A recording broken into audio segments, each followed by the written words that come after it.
Working in a fire department, you see a lot of crazy things and you come across a lot of crazy stories. And we're about to talk about some right now with a seasoned veteran. His name is Paul. He spent a lot of time working with the FDNY and he's a retired Cleveland fireman.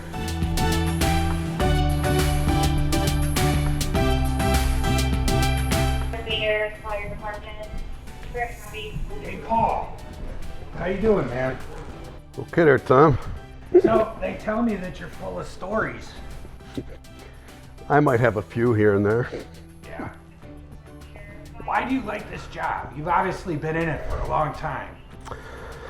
Yes, I did a full career in Cleveland, about 27 years on the fire department, 4 with EMS, and was actually in New York City for about a year, and determined that was probably not the best move that I had made, so I came back to Cleveland, and then I retired in 2018, was totally retired for over 3 years, and realized I still missed the fire department. I probably had retired a bit too soon. A lot of firefighters will tell you that story, that it's just it's in their blood, or it's a calling. So I decided to come back to work, and I came here to North Randall, and that's been almost an additional 3 years now. So what do you like best about the job? What do I like best about the job? There's a lot of different things that I like about the job. You know, the camaraderie, just being around the guys, but knowing that anything can happen at any time. That doesn't happen as much here at a smaller department, but in Cleveland it seems like there was never a shortage of exciting things that can happen. And then there's a service, knowing that you're actually helping people. And when we have to go do our job, we like to do our job. We know we're helping people, but it's also actually pretty exciting when we get to do our job. So what would be the worst part of the job? The worst part of the job, you know what? Is there a bad part of the job? Well, probably no one likes, most fire departments work 24-hour shifts. Here, we're part-time and full-time, so sometimes the part-timers will work a 24-hour shift or 12 hours. So of course we sleep here. So I don't think anyone really loves getting up in the middle of the night to go on calls, but that is our job. That's what we're here for. I'm not real big on cold weather. We're in for a cold day today. So, but it is part of the job. You have to accept that. So, hoping that we don't have to go out too much today or overnight once the weather gets cold. But that, to me, is probably the worst part of the job. I just don't like the cold weather too much. I can imagine working up at the Cleveland Fire that you probably saw a lot of crazy stuff. I'm sure you saw a lot of funny stuff. Anything come to mind?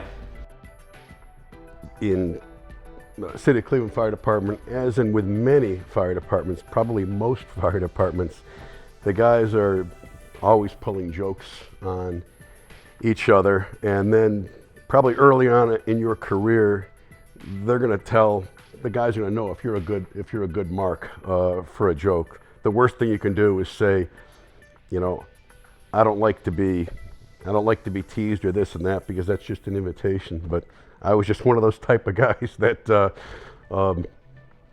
they like to pull stuff on. So one thing that I remember would happen occasionally, at least early on in the career, in different rooms in the firehouse, our ceilings, they were drop ceilings, and what guys would do, they would run a garden hose, say from the utility room where the washing machine was, which was right next to the dormitory. And if you're smart, before you go to bed at night, you look above, because not every single drop ceiling piece would have a hole in it, but a few of them would. And so one night I had gone to bed, and by the way, these ceiling tiles, the guys would rotate them from one place, to another. So if you're not thinking about it, or you go to bed late at night and all the lights are out, you don't know, where those ceiling tiles, where the mystery hole is. So you'd go into bed, and then you'd be laying down in bed, and then a few seconds later, it's like, where's that sound of water coming from? And before you know it, you're drenched. and then everyone else is joking, so and laughing. So they got me good this one time. So I had to go into the locker room and change, and I'm thinking, what are the odds that these guys are going to go ahead and re-rig the hose again? Because there's about 3 other open beds I could sleep in. Well, are they really going to go ahead and do this? And what are the odds that they're going to pick the right bed? So anyway, I come back in, get back under the covers, and wouldn't you know it, I went into a bed that they happened to re-rig the hose up to, and then they got me again.